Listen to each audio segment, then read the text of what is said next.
तंत्र और भक्ति में क्या डिफरेंस है? जितनी भी सृष्टि में जनसंख्या है, जनसंख्या का मतलब केवल मनुष्य नहीं, जीव मात्र, उन सबका टोटल मिलाकर जब 7 से मल्टीप्लाई करेंगे उतनी भगवती की सेना है। कोई इंसान है या कोई फीमेल है, उनके अंदर कोई एंटिटी आती है और वो ये बोलती है कि मैं महाकाली हूँ, मैं दुर्गा हूँ। क्या सच में माँ काली, माँ दुर्गा उनके अंदर आती है या वो कुछ और ही एंटिटी है, या क्या कहना चाहेंगे इस बारे में आप? हर 10,000 वर्ष की तपस्या के बाद उसे एक मुख प्राप्त हुआ, तो वो जो उसके 10 मुख हैं वो 1,00,000 वर्ष की तपस्या का फल है।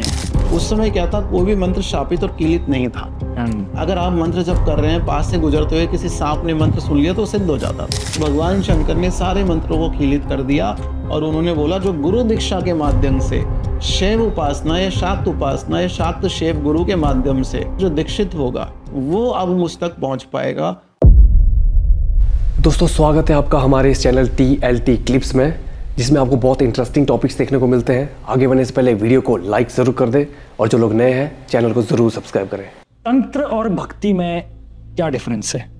देखिए, तंत्र और भक्ति में देखा जाए तो कोई बहुत बड़ा अंतर नहीं है, और अगर शाक्त उपासना के हिसाब से देखा जाए तो फिर बहुत जमीन आसमान का फर्क है।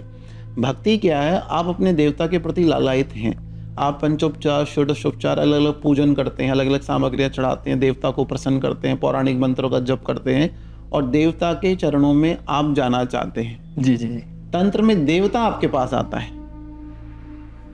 ओके। अभी तो हमने बोला हठ योग, नाथ संप्रदाय, गुरु गोरखनाथ, मच्छिंद्रनाथ, जालंधर, ये जितने भी ये गुरु हुए हैं वो किस योग से संबंधित थे? गुरु दत्तात्रेय भगवान दत्तात्रेय किस योग से संबंधित थे? तो ये हठ योग था। आप अलग अलग यंत्रों का निर्माण करके आप अलग अलग अर्चन करते हैं, यंत्र निर्माण करते हैं, विशेष सामग्रियां चढ़ाते हैं, रात्रिकालीन जप करते हैं। आप देवता को इस हद तक प्रसन्न करते हैं कि देवता दर्शन देने के लिए, कृपा देने के लिए, साधना सिद्धि देने के लिए लालायित हो जाता है, आतुर हो जाता है। तो ये डिफरेंस है। भक्ति में आपको जाना पड़ेगा, तंत्र में देवता प्रसन्न होकर आपके पास आएगा। तो जो लोग बोलते हैं कि तंत्र ऐसा है वैसा है, अब वो खुद ही डिसाइड करें कि कौन सा मार्ग ज़्यादा अच्छा है, ज़्यादा सुचारू है। तंत्र का मतलब क्या? It's a process, it's a system. ये सिस्टम है। सात्विक तंत्र मतलब सात्विक सिस्टम। तामसिक क्रियाएं जो करते हैं, अघोर पंथ के जो लोग हैं, उन्होंने संसार त्याग दिया, वो शमशानों में बैठे हुए हैं, तो वो अपनी पद्धतियाँ फॉलो कर रहे हैं। हम इस पॉडकास्ट के माध्यम से बोलना चाहेंगे, देखिए 100 वर्ष की आयु मनुष्य की जो ग्रहों की 120 वर्ष की आयु बताई गई है वो एक क्षण में निकल जाएगी। अब देखिए, कोरोना आया चला गया, कितने साल हो गए? 5-6 साल। तो इस समय को बर्बाद ना करें, किसी की साधना भक्ति में शाब्दिक हिंसा ना करें, अपना भला करें। कौन साधक कौन सी साधना कर रहा है वो ट्रोलिंग का या 2-4 व्यूज का विषय नहीं होना चाहिए। बिल्कुल। आप अपना संसार या जगत सुधारिए। यहाँ पर ऐसा ना हो कि बुढ़ापा आ जाए फिर बोले अरे हमने भक्ति नहीं करी। फिर बुढ़ापे में कौन सी भक्ति होगी? उसमें तो फिर हम दवाओं की तरफ जाते हैं। अगर आप साधक नहीं रहे तो दवाओं की तरफ जाते हैं। फिर ये आपने बड़ी अच्छी बात कही, क्योंकि मैंने ना मेरे दोस्तों को सुना है कि यार नीतीश देखो, अभी तो क्या जीवन लीला है, जो भी चली उसको जी लेते हैं, संसारिक जीवन है जी लेते हैं, भक्ति का समय आएगा, बूढ़े हो जाएंगे तब तो भक्ति ही करनी की लास्ट काम है। तो दोस्त आपको बदलने पड़ेंगे फिर। हाँ बिल्कुल सही, आपने दोस्त बदलने पड़ेंगे मुझे। तो ये इसका जवाब आपने बिल्कुल सही दिया कि बुढ़ापा जब आएगा तब दवाएं याद आएगी, भक्ति उतनी याद नहीं आएगी। तो अभी समय है, अच्छा समय है, थोड़ा सा समय दे। बोलते ना, एक साधे सब सदे, सब साधे सब जाए। जी। तो अगर आपने एक को साध लिया तो वही कवच की तरह कार्य करेगा। फिर जी। फिर आपको रोग शोक दुख बाधा ये सब नहीं आते हैं, और वो जो साधना है भक्ति है फिर परम आनंद की भक्ति है। फिर आप जगत को भूल जाते हैं, आप फिर परालौकिक माता पिताओं की तरफ, लौकिक माता पिता तो आपके हैं ही, उनकी भी आप सेवा करें, फिर आप परालौकिक आदि शक्ति शिव शक्ति की तरफ चले जाते हैं। फिर आपको इस जगत से कोई मतलब नहीं होता, नवग्रह आपका भरण पोषण नहीं करते, फिर माँ ही आपका भरण पोषण करती है। मैंने ना बड़ी सारी वीडियोस भी देखी और सामने भी मैंने कई बार ऐसा देखा है कि कोई इंसान है या कोई फीमेल है, उनके अंदर कोई एंटिटी आती है और वो ये बोलती है कि मैं महाकाली हूँ, मैं दुर्गा हूँ, और भी किसी भी तरह का देवी देवताओं का नाम ले लेते हैं वो। तो मैं ये जानना चाहता हूँ कि क्या सच में माँ काली, माँ दुर्गा उनके अंदर आती है या वो कुछ और ही एंटिटी है, या क्या कहना चाहेंगे इस बारे में आप? देखिए, आप भारत के किस क्षेत्र से बिलोंग करते हैं? मैं तो जी हिमाचल प्रदेश। वहाँ पे डोली वाला सिस्टम आपको पता है? हाँ, हमारे रथ होते हैं देवी देवता। हाँ, तो आपको ये समझना पड़ेगा कि जब आप आंखों से किसी चीज को देख लेंगे तो आप झुठला नहीं पाएंगे। राइट। ठीक है, तो हमने भी हिमाचल में, जैसे आप नंदा देवी का मंदिर है हिमाचल में, तो वहाँ पे भगवती साक्षात आके बताती है, सवारी आती है कि 12 वर्ष में ये जो हिरण है 4 सींग वाला, ये यहाँ मिलेगा, यहाँ से इसको लेके आओ, और वो वास्तविकता निकलती है। हमारे जो खुद के नाना जी थे, उनके अंदर कोई सात्विक, देखिए जब सात्विक एंटिटी या पॉजिटिव एंटिटी आती है तो वो उस व्यक्ति की ऑरा सुगंधित हो जाती है। हाँ। हमें नेगेटिव एंटिटी, प्रेत पिशाचों की बात नहीं कर रहे हैं, उसमें क्या होता है, तो 99% हो सकता है नया नहीं होता हो, लेकिन 2% या 1% ऐसा होता है, हाँ होता है, आती है, लेकिन वो भगवती या देवता नहीं आते, उनकी दासियाँ, परिचारिकाएं, सेविकाएं, योगिनियाँ, गणिकाएं आती हैं। ये बड़ी ज़रूरी बात है। ठीक है, ये आपको समझना पड़ेगा कि आपका कार्य करवाने के लिए भगवती ने किसी को आदेश दिया। तो जितनी भी सृष्टि में जनसंख्या है, जनसंख्या का मतलब केवल मनुष्य नहीं, जीव मात्र, चाहे वो एक चींटी हो या एक जीवाणु विषाणु हो, उन सबका टोटल मिलाकर जब 7 से मल्टीप्लाई करेंगे उतनी भगवती की सेना है। ठीक है, और उस पर भी महिषासुर भारी पड़ा था। अच्छा। तभी तो उसका संहार करने भगवती आई थी। जी जी जी। जब देवताओं से नहीं संभाला गया। तो कहने का तात्पर्य ये है, माँ भगवती किसी सेविका से काम करवा देती है या अपनी सहचरी से काम करवा देती है, गणिकाओं से काम करवा देती है। कहने का तात्पर्य ये है कि किसी न किसी सेवक को भेज देती है, जाओ मेरे बच्चे का काम करके आओ। तो आवेश है, वो हवा है, सत्यता है, उसमें वास्तविकता है, झुठलाया नहीं जा सकता। 90% केसेस में झूठ हो सकता है, लेकिन 10% केसेस में झूठ नहीं है। वो एक रिसर्च का विषय है, वो शोध का विषय है, और लोग ठीक भी हो जाते हैं। तो हम तो इस चीज का सम्मान करते हैं। बिल्कुल। और हम भी मतलब बचपन से देवी देवताओं के बीच ही रहे हैं, और कुछ भी अगर काम करना हो हमें, तो हम मतलब देववाणी के द्वारा ही हम लोग पूछते हैं।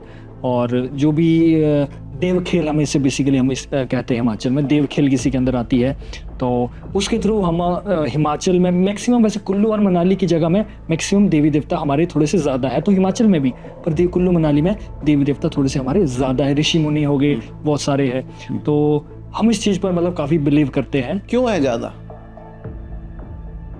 वो जो कुल्लू मनाली का क्षेत्र है उसको कौलांतक क्षेत्र बोलते हैं, कोल संप्रदाय का क्षेत्र है वो।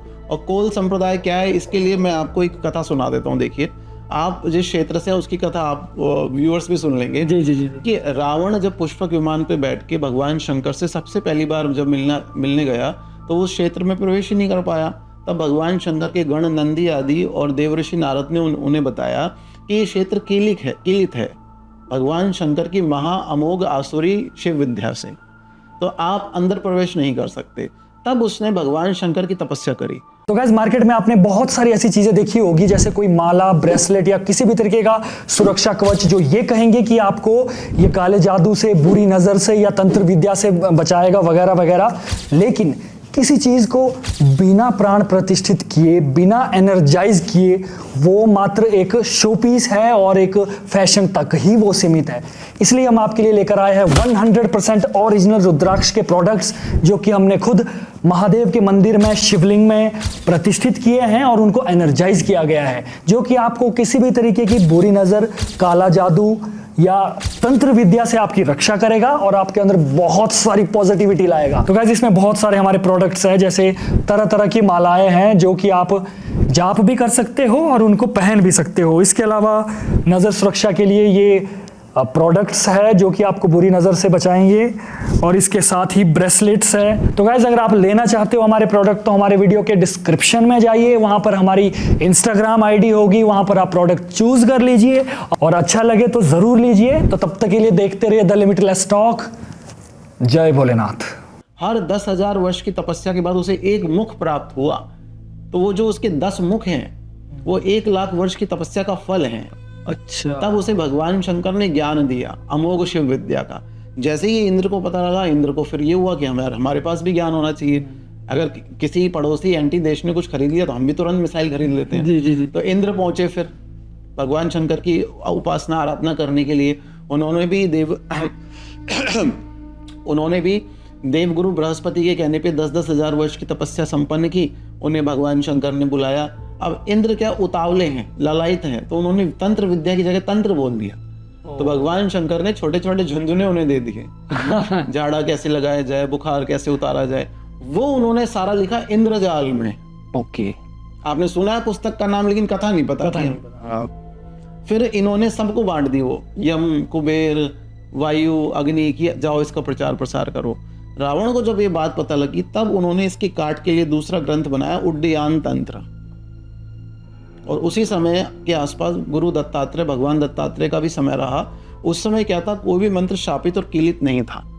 अगर आप मंत्र जप कर रहे हैं, पास से गुजरते हुए किसी सांप ने मंत्र सुन लिया तो सिद्ध हो जाता था। अच्छा, ठीक है, मतलब हर एक जीव, इसलिए भगवान दत्तात्रेय ने कई पशुओं को अपना गुरु बनाया, जीवों को गुरु बनाया। अब पूरी सृष्टि मंत्रों से चलने लगी, कर्म का विधान ही खत्म हो गया, मंत्र से ये प्राप्त हो गया, मंत्र से ये प्राप्त हो गया। तो उस समय क्या हुआ, फिर देवता, इंद्रादि देवता पहुंचे कि हवन करना ही बंद कर दिया लोगों ने, हमें हवन का भोग ही नहीं मिल रहा है, भाग ही नहीं मिल रहा है। तो भगवान शंकर ने सारे मंत्रों को कीलित कर दिया और उन्होंने बोला जो गुरु दीक्षा के माध्यम से शैव उपासना या शाक्त उपासना या शाक्त शैव गुरु के माध्यम से, दक्षिण मार्गी गुरु, सात्विक गुरु, वाम मार्गी गुरु, कोलाचारी गुरु, इनके माध्यम से जो दीक्षित होगा वो अब मुझ तक पहुंच पाएगा। और वो सात्विक, राजसी, तामसिक, ये पूरा उन्होंने जो वर्णन है मंत्रों का वो लिखा कोल कल्प तरु में, कोल कल्प तरु ग्रंथ में, जिसकी स्थापना मानी जाती है, जिसका वहां पे हुआ हिमाचल के आसपास, जिससे उसको कोलांतक या कोल क्षेत्र बोलते हैं। कोल संप्रदाय का क्षेत्र है वो। कोल का मतलब अति विशिष्ट, अति गुप्त ज्ञान, इसको लोग आज भूलते जा रहे हैं। बहुत अच्छी बात कही आपने। इसमें ना सर, जैसे आपने ये कहा कि भगवान शिव ने मंत्रों को शापित कर दिया था, तो एक शाबर मंत्र जो कि आजकल लोगों में बड़े पॉपुलर है, और देखो मैं लोगों का पॉइंट ऑफ व्यू बताता हूँ, एक्चुअल क्या होगा वो आपको आप बता सकते हो। आजकल लोगों के दिमाग में ये कि शाबर मंत्र क्या है, ये तो ओम फट सा किया या काम हो गया, और लोग मतलब इसे कहीं ना कहीं से पढ़ के या जैसे कैसे करके इनको यूज भी कर रहे हैं, है ना। जैसे फॉर एग्जाम्पल एक मैंने वीडियो देखी थी, मुझे नहीं पता कहाँ पर देखी थी मैंने वो, और उसमें ऐसा था कि किसी के अंदर कोई एंटिटी आ गई है और उसे कुछ और चीज़ें बुला रही है, और वो बोल रही है कि मैंने तो ऐसा बोला नहीं। सामने कोई गुरुजी बैठे थे, उन्होंने ये कहा कि तुमने गलत शाबर मंत्र जप लिया, जिसकी वजह से तुम्हारे अंदर मतलब किसी दूसरी कोई एंटिटी, नेगेटिव या जो भी कोई एंटिटी आ गई है। तो गुरुजी आप बताइए कि शाबर मंत्र क्या है, क्या आम कोई भी इनको उपयोग कर सकता है क्या? देखिए, जिस चीज को आप चमत्कार बोलते हैं, हम उस चीज को कृपा बोलते हैं। जी जी जी। अब जैसे हमने आपको बताया भक्ति और तंत्र में क्या डिफरेंस है, सिद्धि और कृपा में भी डिफरेंस है, पहले आप इसको समझिए। शाबर मंत्र कहाँ से आए, जब संपूर्ण ज्ञान भगवान शंकर ने माता भगवती को तंत्र का रिपीट कराया, दिया नहीं, वो उनके अंदर पहले से ही था। क्या हनुमान जी की शक्ति का भान कराया गया, श्राप से वो हो गए थे, तो वो रिपीट कराया गया। तो मच्छिंद्र नाथ जो नाथ संप्रदाय के गुरु थे, उन्होंने सुना और जन कल्याण के लिए शाबर मंत्र बनाए। भावना ये की गई कि ग्रामीण से ग्रामीण, अशिक्षित व्यक्ति जो पढ़ा लिखा भी ना हो, ग्रामीण अंचल का व्यक्ति भी हो, जिसको व्याकरण का ज्ञान ना हो, वो भी इनके मंत्रों का पाठ कर सके, वो भी इन मंत्रों का पाठ कर सके। तो पूरे 24 घंटे में 8 प्रहर में 2 समय ऐसे होते हैं, उस समय जब गुरु शाबर मंत्र या कोई भी तथ्य या कथन बोलते थे, वो मंत्र बन जाता। कौन सा समय? ब्रह्म मुहूर्त का समय 3:33 से 3:45 के आसपास का, 3:15 का समय, और दूसरा निशीत काल, रात्रि का समय 11 से 1 बजे का समय। जब 2 समय मिलते हैं, उसको तंत्र साधनाओं के लिए, महाविद्याओं की साधना के लिए सबसे उपयुक्त माना जाता है। उस समय बोले गए शब्द, दुहाई दी जाती थी, उनमें शिव शक्ति की दुहाई दी जाती थी काम कराने के लिए, तो वो सब शाबर मंत्र बन गए। तो काफी सारे मंत्र हैं। अब देखिए, आज के समय पे ये पता लगाना बहुत दुष्कर, कठिन कार्य है कि कौन गुरु है, कौन गुरु घंटाल है। राइट। ठीक है, अब हम तो देखिए, हम साधक हैं, हम सेवक हैं, माई के चरणों हम देखिए साधक हैं, सेवक हैं, माई के चरणों की सेवा करने वाले लोग हैं। अब हम तो दरबार लगाने वाले लोग तो है नहीं, तो हमारे यहाँ भगवती आगे चलती है, हम पीछे चलते हैं। मतलब माँ और गुरु और उनके चरण, ये ही सर्वोपरि है यहाँ पे। जिंदगी भर हम इन्हीं को पूजते हैं, इन्हीं को पूजते रहेंगे। हमारे यहाँ पे महिमा मंडन वाली भक्ति नहीं होती, हमारे यहाँ पे दास भाव की नवदा भक्ति होती है। जो शबरी राम और शबरी की जो भक्ति थी, जी जी जी। जो शबरी भगवान राम के प्रति जो उनका स्नेह था कि झूठे बेर भी राम ने खाए और झूठे बेर लक्ष्मण ने फेंक दिए, और वही बेर जो लक्ष्मण ने फेंके भाव को नहीं समझ पाया, वो द्रोणगिरी पर्वत पे जाके गिरे और वही संजीवनी बने फिर, वही संजीवनी बने फिर।